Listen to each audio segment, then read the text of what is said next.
Selamat pagi, para siswa sekalian.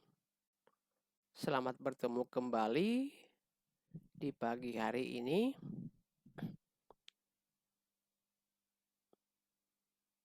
Selamat pagi, IPA 7. Apakah sudah hadir 38 orang?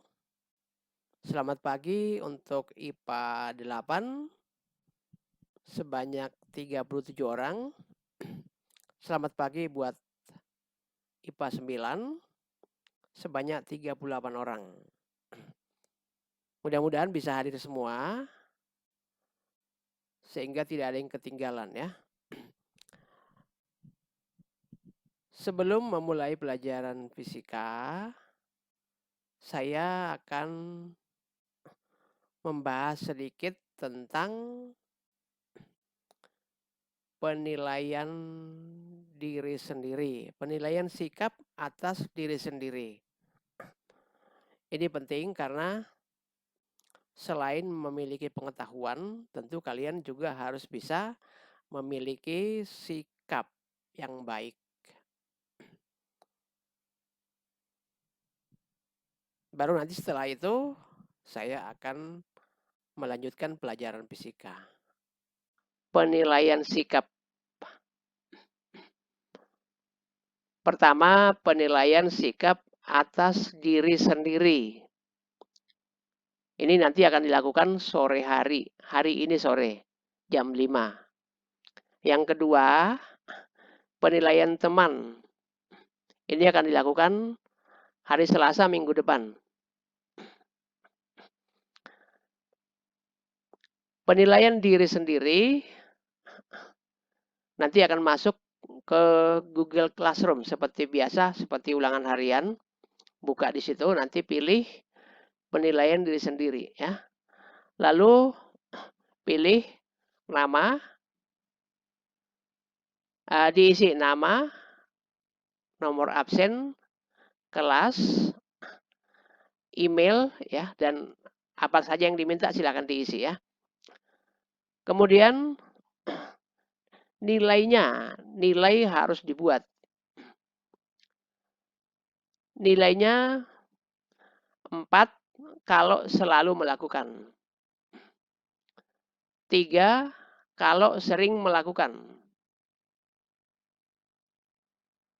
2 kalau jarang melakukan atau kadang melakukan. 1 kalau tidak pernah melakukan. Nah, sikap yang akan dinilai itu ada 7 sikap. 1 sikap spiritual, ada 4 poin. 2 sikap sosial. Sikap sosial ada jujur, disiplin, tanggung jawab, gotong royong, sopan santun, dan percaya diri. Nah, silakan nanti dinilai berdasarkan apa yang biasa kamu lakukan.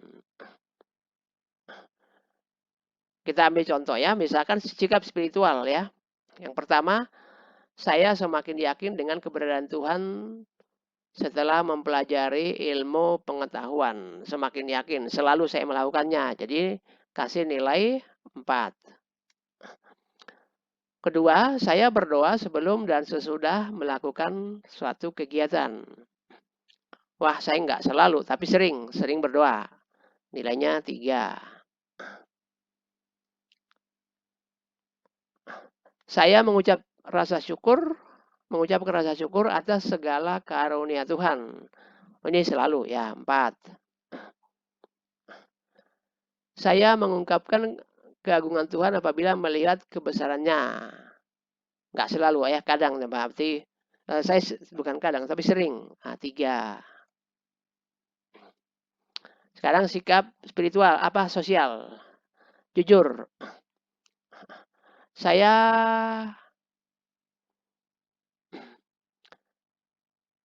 tidak selalu jujur ya. bahkan sering nyontek. Jadi sering tidak jujur berarti. 2.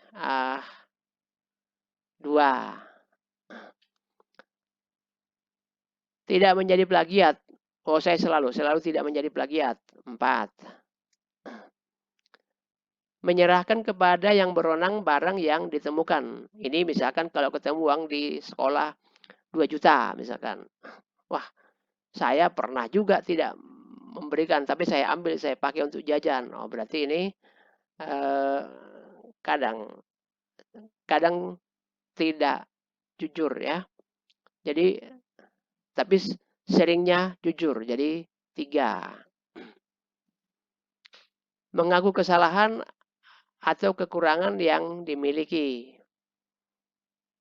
Wah, saya jarang melakukannya. Nilainya 2. Menepati janji. Sekarang disiplin, menepati janji. Wah, saya selalu. 4. Datang tepat waktu. Saya sering telat. Berarti kadang-kadang tepat waktu. Jadi nilainya 2.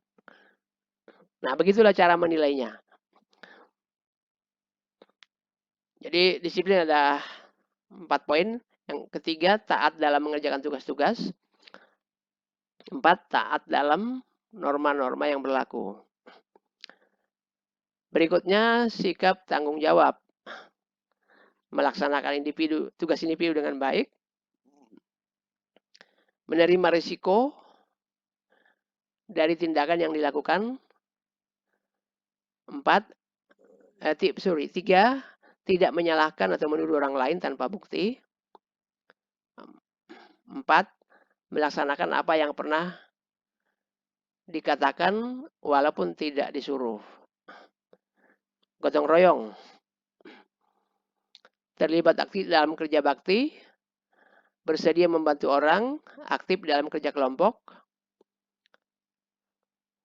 Mencari jalan untuk mengatasi perbedaan pendapat atau pendapat berpikir ya. 5 juga ada 4 poinnya. 6 juga ada 4 poinnya. Jadi ada 28 pertanyaan yang harus diisi. Setelah selesai diisi, kemudian dikirim. Nah, itu untuk penilaian diri sendiri untuk hari ini jam 5 sore. Yang kedua untuk penilaian teman.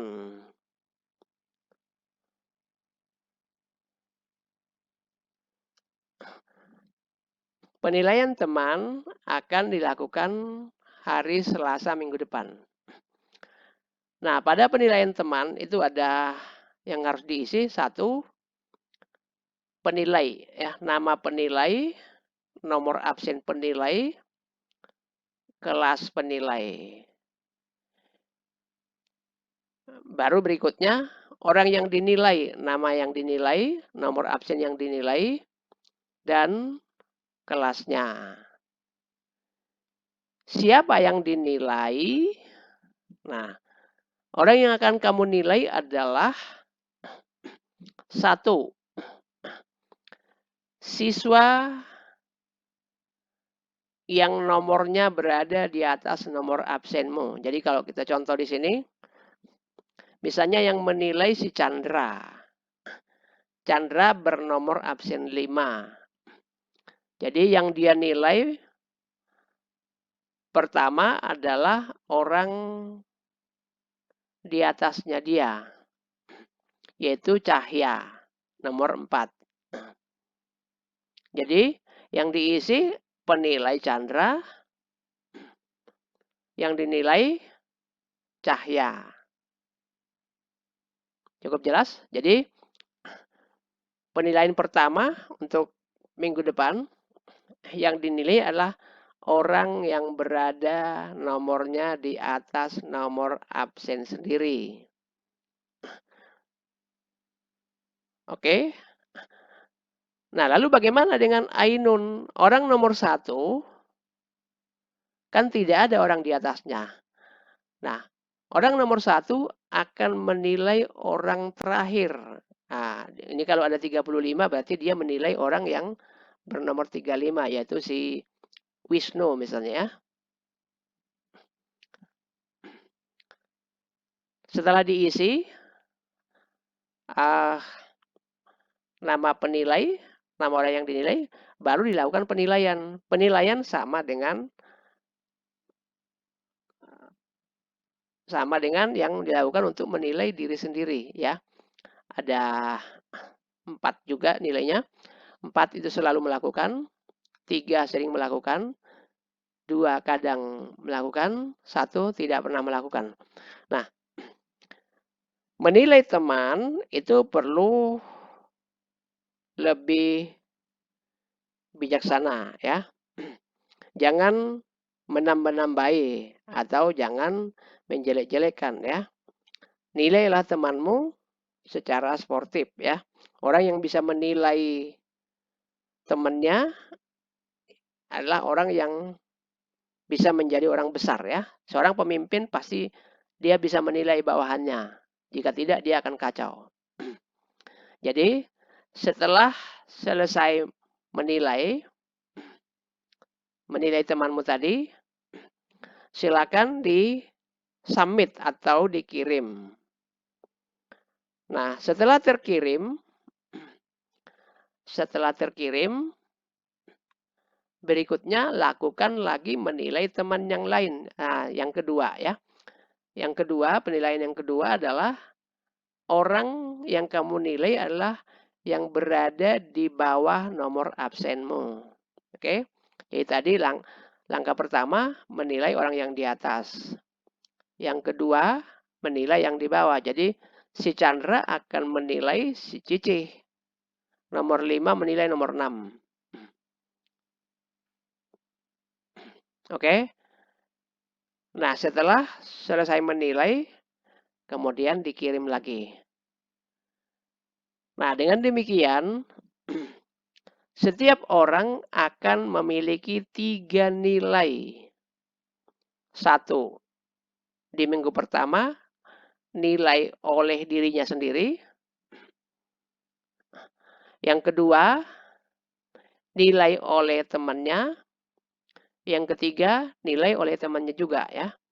Jadi penilaian atas teman itu balan ya. Penilaian teman tahap pertama, Chandra menilai Cahya. Cici menilai Chandra. Kemudian pada penilaian teman yang kedua, Cahya menilai Chandra. Chandra menilai Cici. Jadi ada timbal baliknya. Nah, dengan demikian nanti akan ada nilai pada setiap orang, 1 oleh diri sendiri, 2 oleh teman. Demikian juga kamu menilai orang.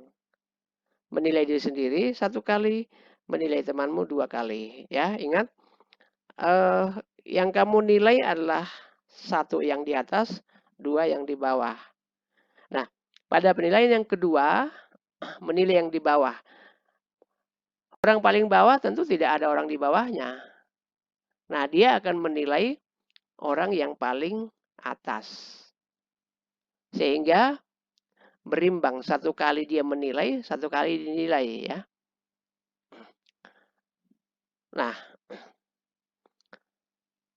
baiklah kalau sudah mengerti semua, kita akan masuk ke dalam pelajaran fisika.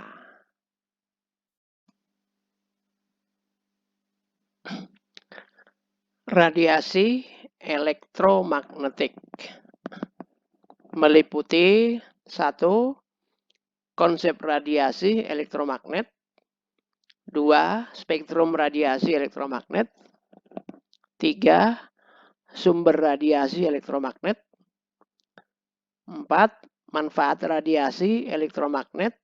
5. Bahaya radiasi elektromagnetik.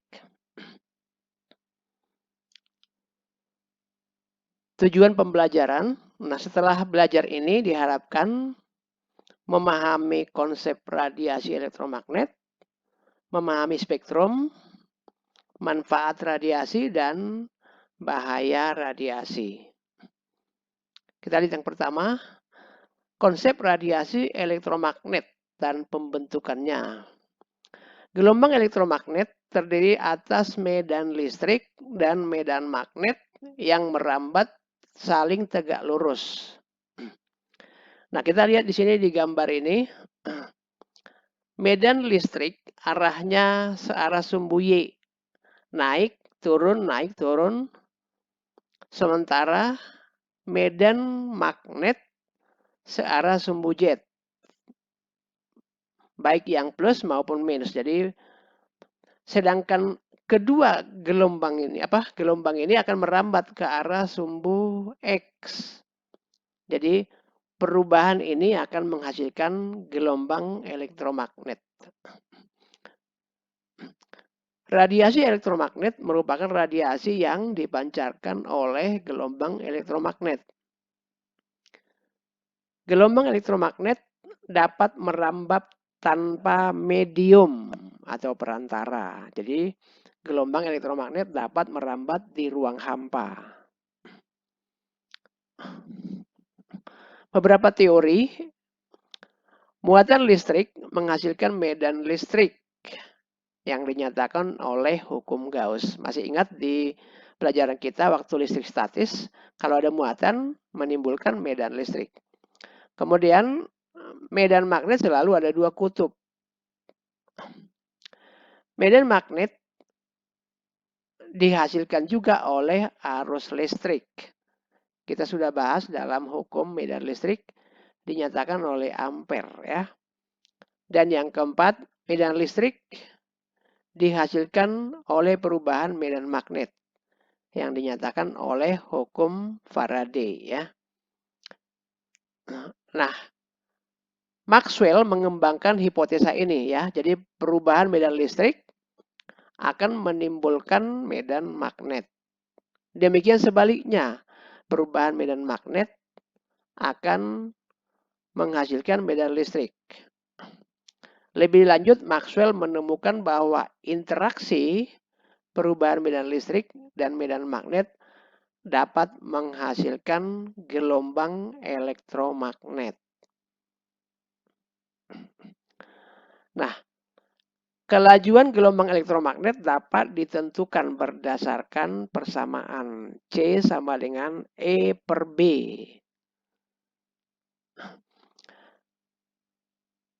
Lebih lanjut,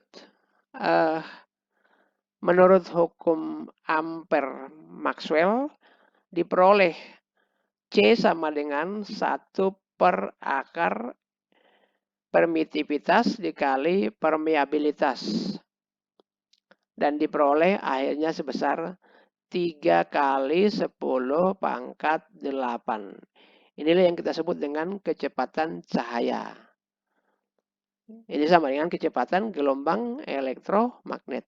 Nilai ini sama dengan kelajuan cahaya dalam vakum secara eksperimen. Berikutnya kita lihat spektrum elektromagnet.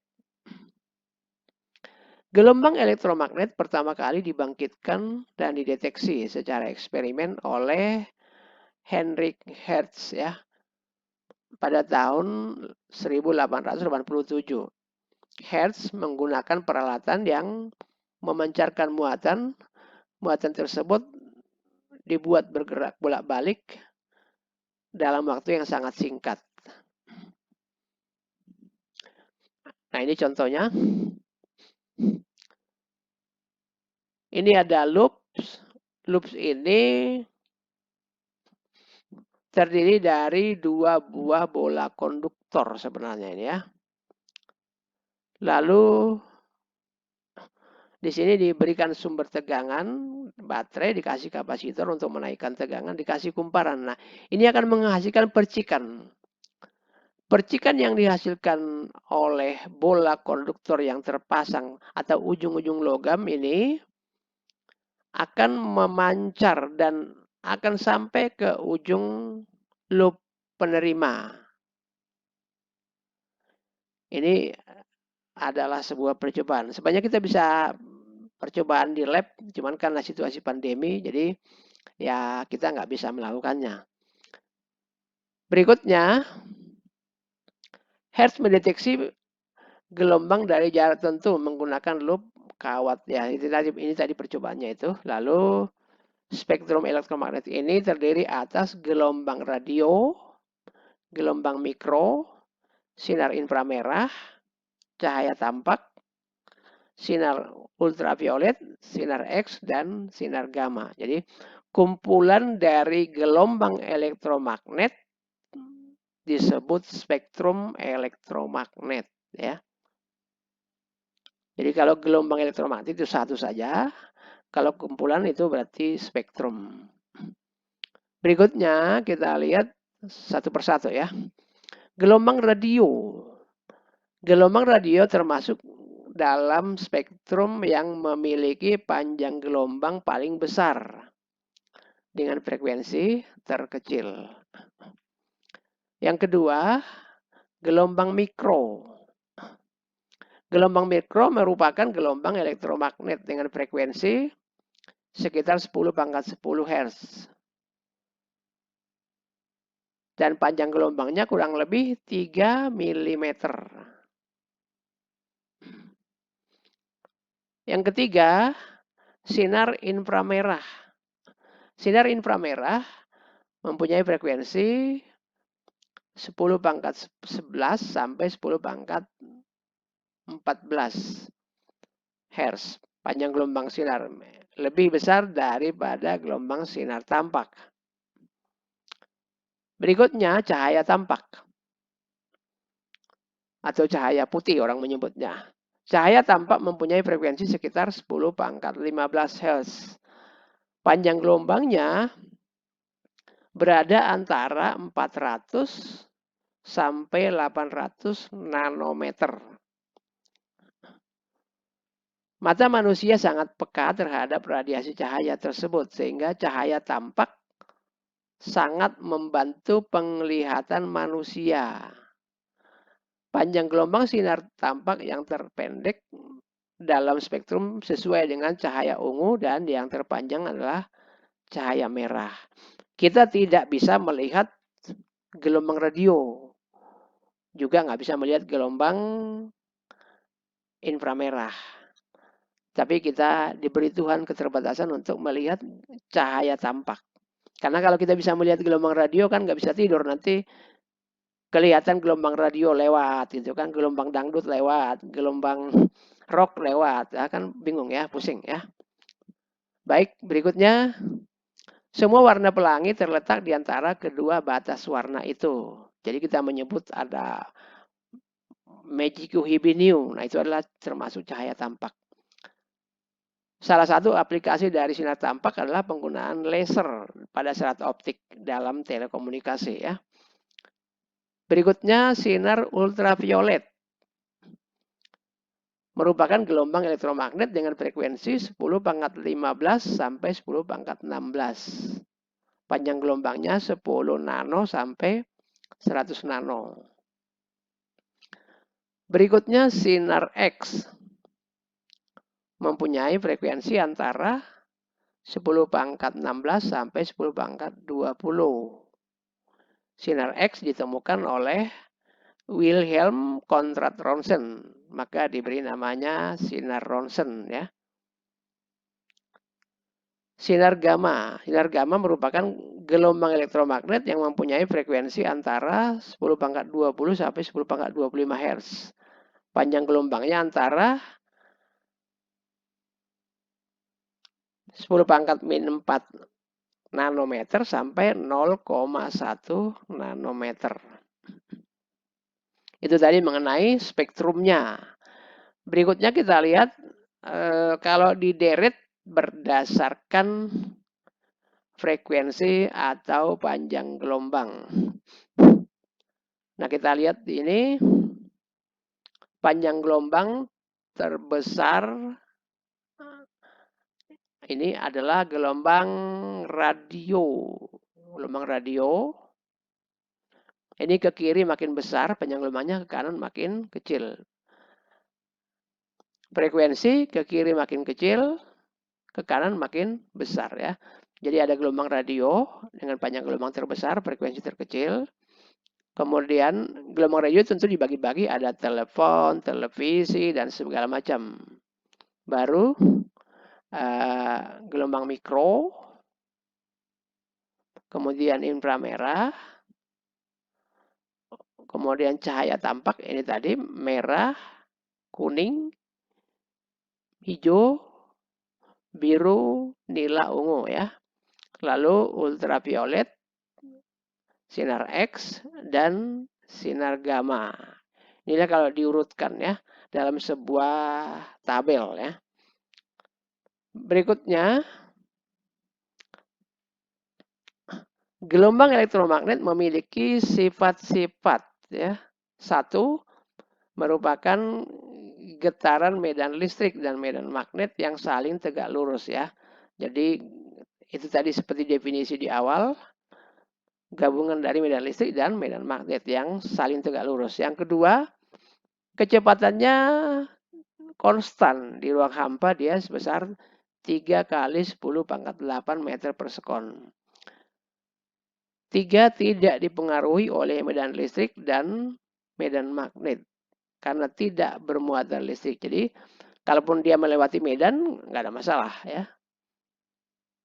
Yang keempat, dapat dipantulkan, dibiaskan, berinterferensi, dan polarisasi. Dapat merambat dalam ruang hampa, tadi sudah ya, vakum ya. Merupakan gelombang transversal, yaitu gelombang yang arah getarnya tegak lurus arah rambat.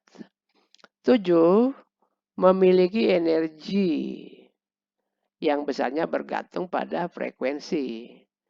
E sama dengan HF atau HC per lambda ya.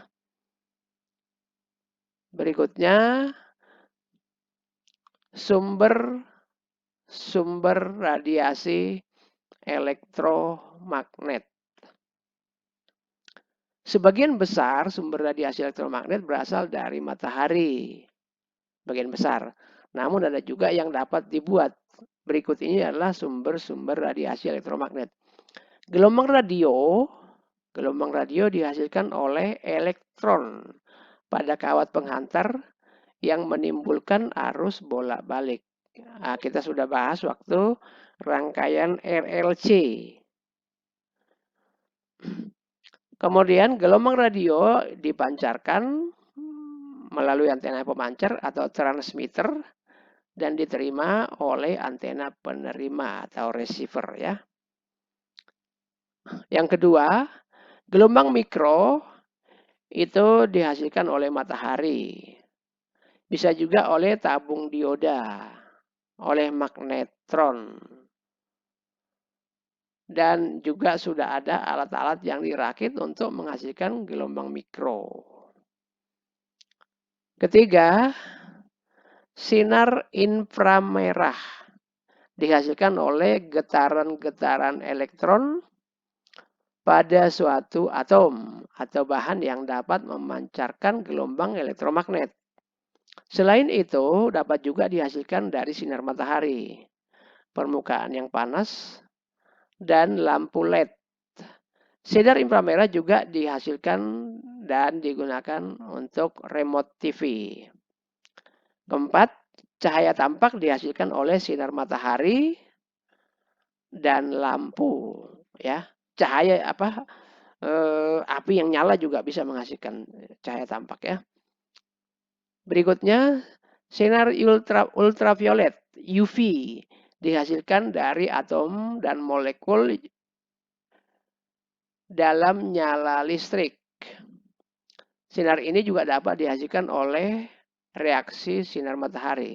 Sinar ultraviolet dari matahari dalam kadar tertentu dapat berlangsung merangsang badan untuk menghasilkan vitamin D.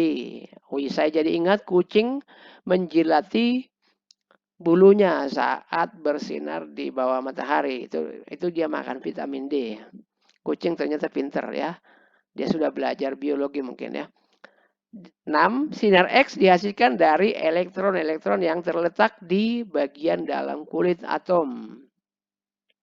Jadi ini mungkin lebih banyak di kimia dibahas, ada elektron yang tereksitasi kemudian turun lagi ke bawah, dia akan memancarkan ya sinar X. Sinar X juga dapat dihasilkan oleh elektron dengan kecepatan tinggi yang menumbuk logam. Misalnya televisi yang masih menggunakan tabung katode yang dapat menghasilkan sinar X. Televisi yang lama pakai tabung itu bisa menghasilkan sinar X. Berikutnya, sinar gamma. Sinar gamma dihasilkan dari radioaktivitas nuklir atau atom-atom yang tidak stabil dan juga dihasilkan oleh reaksi inti ya. Sinar gamma memiliki daya tembus yang paling besar ya, sehingga mempunyai bisa menembus logam dengan ketebalan bisa sampai sentimeter ya. Berikutnya adalah pemanfaatan radiasi elektromagnet. Berikut ini adalah beberapa pemanfaatan radiasi elektromagnet. Gelombang radio. Gelombang radio dimanfaatkan untuk pembicaraan jarak jauh yang tidak menggunakan kawat penghantar. Gelombang ini bertindak sebagai pembawa gelombang audio atau suara. Ada dua macam cara untuk membawa gelombang bunyi ke penerimanya, yaitu dengan sistem amplitude modulation atau modulasi disebut AM. Jadi yang dirubah amplitudonya. Kemudian yang kedua yang dirubah adalah frekuensinya atau disebut FM.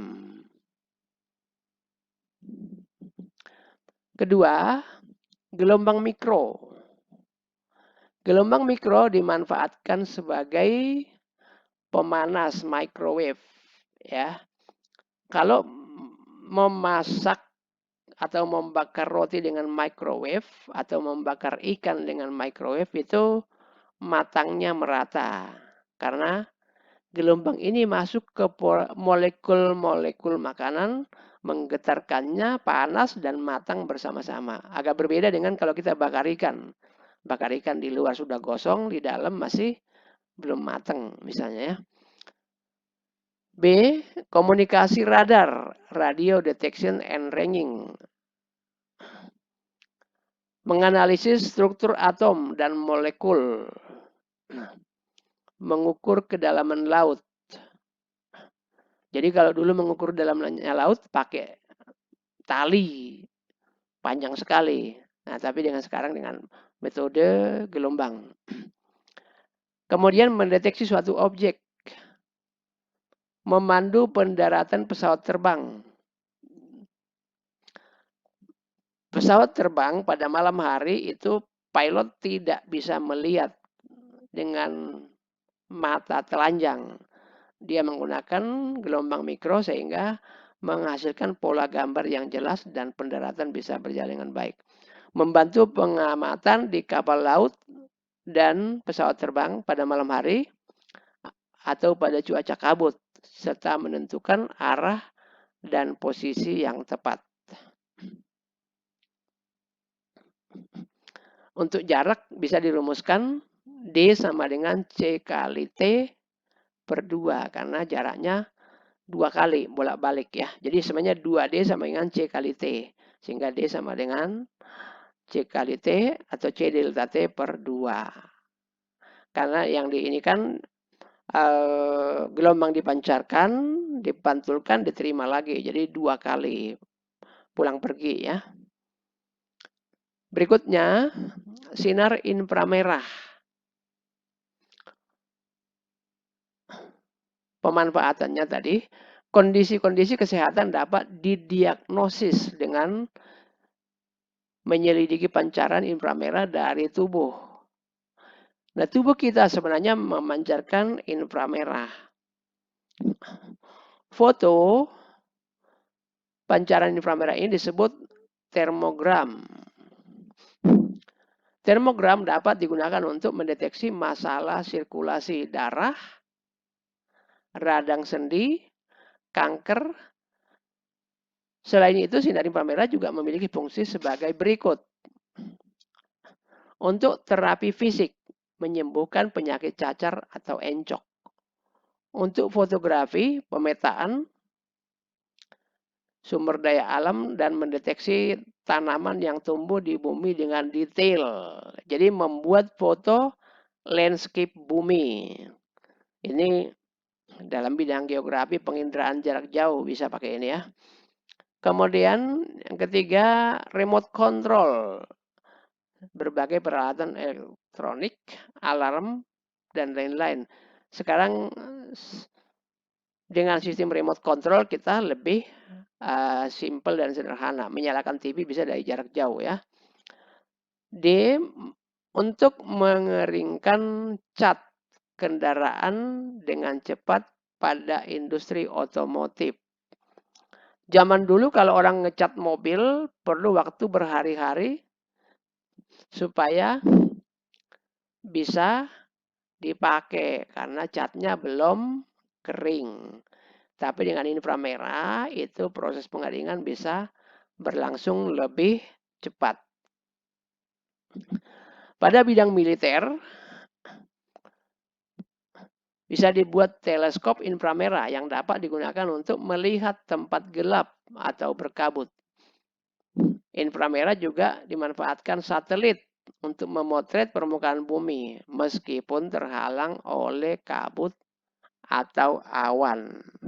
Jadi kalau orang mau perang malam hari tentu tidak bisa melihat dengan mata tapi pakai kamera intai dengan menggunakan inframerah. Keempat, cahaya tampak. Beberapa manfaat cahaya tampak adalah sebagai berikut. Pada bidang telekomunikasi digunakan seperti laser ya, digunakan untuk menyalurkan suara atau sinyal gambar melalui serat optik ya. Serat optik tentu melalui sistem pemantulan sempurna ya. Sehingga distorsi energi sampai ke tujuan sangat kecil. Makanya sekarang telekomunikasi dengan kabel dibandingkan kabel biasa dengan serat optik jauh lebih bagus serat optiknya. Pada bidang kedokteran, laser digunakan untuk mendiagnosis penyakit, pengobatan penyakit, perbaikan cuaca, suatu cacat dan pembedahan ya. Pada bidang industri digunakan untuk pengelasan dan pemotongan lempeng baja. Ini laser ya. Berikutnya, sinar ultraviolet. Sinar ultraviolet dapat dimanfaatkan sebagai berikut. Proses fotosintesis ya atau asimilasi pada tumbuhan. Membantu pembentukan vitamin D pada tubuh manusia. Membunuh kuman penyakit dengan bantuan alat lain. Mensterilkan ruangan. Jadi dengan sinar ini bisa steril. Kalau pernah dengar air minum yang dimasak atau dipanaskan dengan ultraviolet kumannya akan terbunuh. Jadi menjadi steril. Operasi rumah sakit berikut instrumen pembedahannya ya. Berikutnya memeriksa keaslian tanda tangan pada dunia perbankan. Jadi lewat sinar ini kita bisa lihat tanda tangan. Kalau kalian punya buku tabungan, pada sampul depan, bagian belakang sampul depan itu ada tanda tangan si nasabah pemilik bank. Itu akan selalu bisa dicek keasliannya. Berikutnya sinar X dimanfaatkan memotret organ-organ dalam tubuh seperti tulang, jantung, dan paru-paru untuk menganalisis struktur bahan dan kristal. Jadi mendeteksi keretakan pada cacat pada logam. Jadi kalau misalnya kita lihat gedung-gedung bertingkat, apakah ada kerusakan di dalam betonnya, itu nggak dipecahin betonnya, tapi dengan menggunakan sinar X. Memeriksa barang-barang di bandara atau pelabuhan. Kalau Anda mau penerbangan melewati gate itu ya, itu akan diperiksa apakah Anda sedang membawa senjata tajam apa, itu dengan alat ini juga ya.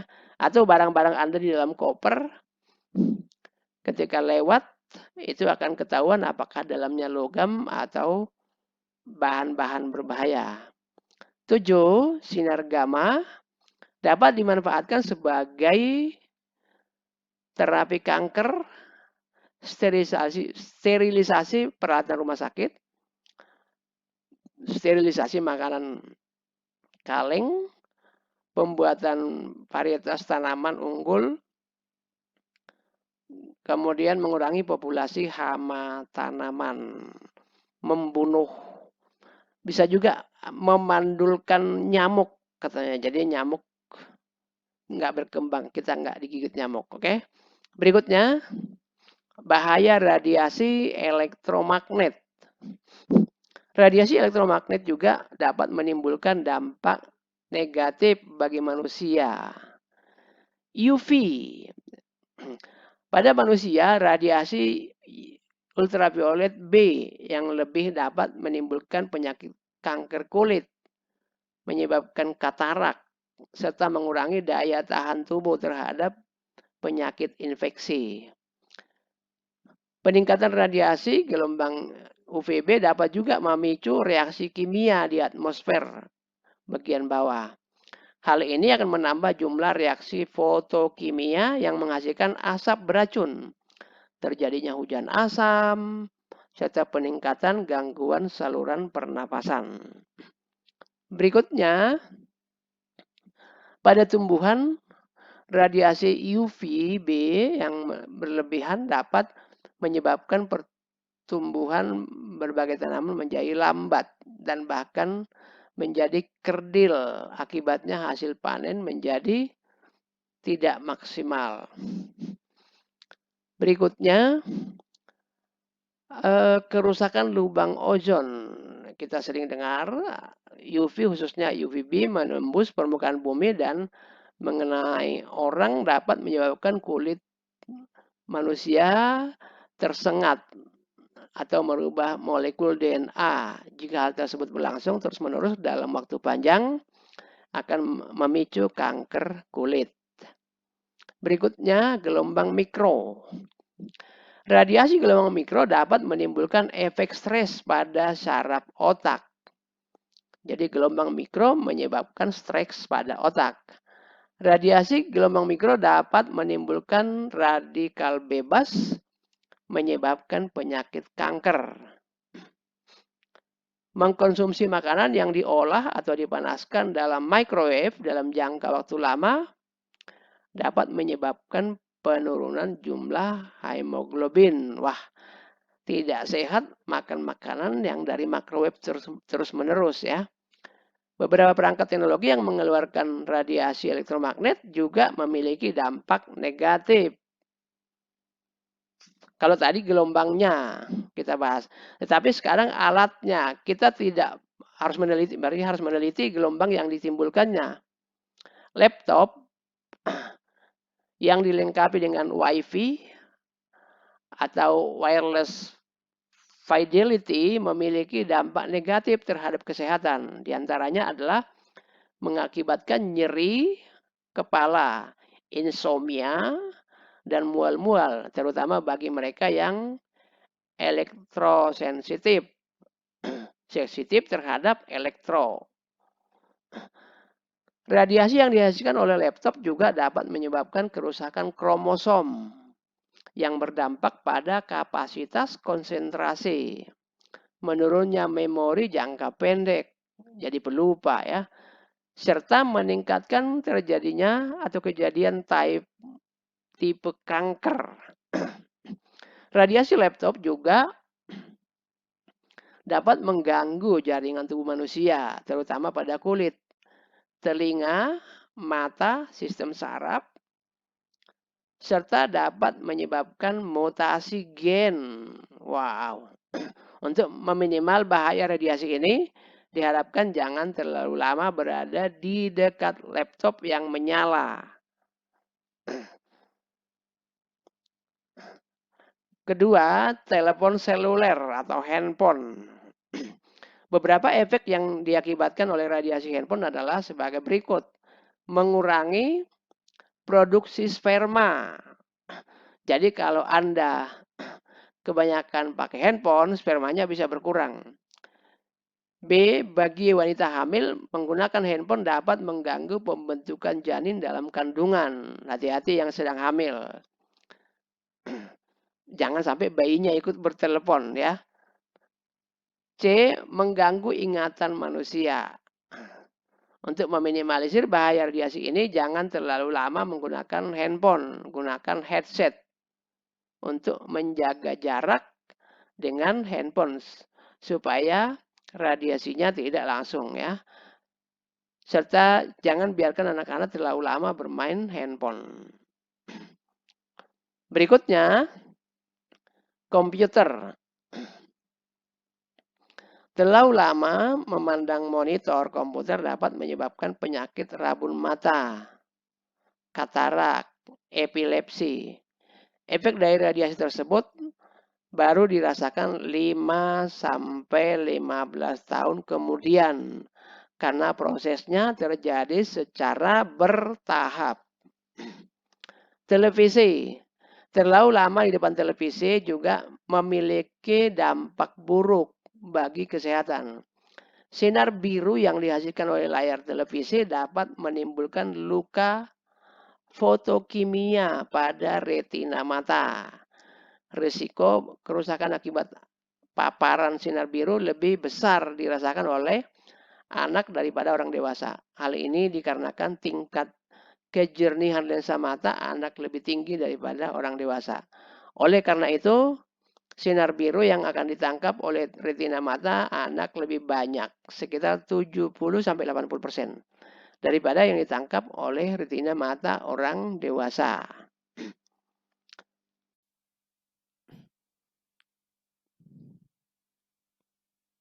Setelah kalian mengikuti pembelajaran fisika barusan melalui video, silakan mengerjakan tugas yang tersedia di kolom tugas.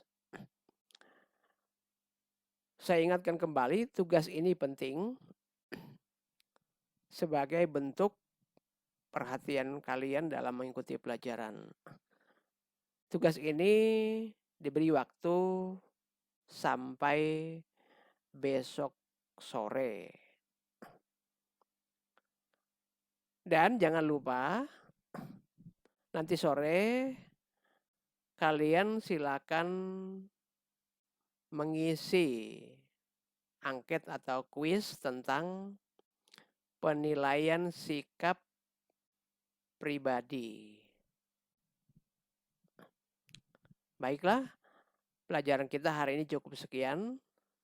Sampai jumpa pada minggu mendatang.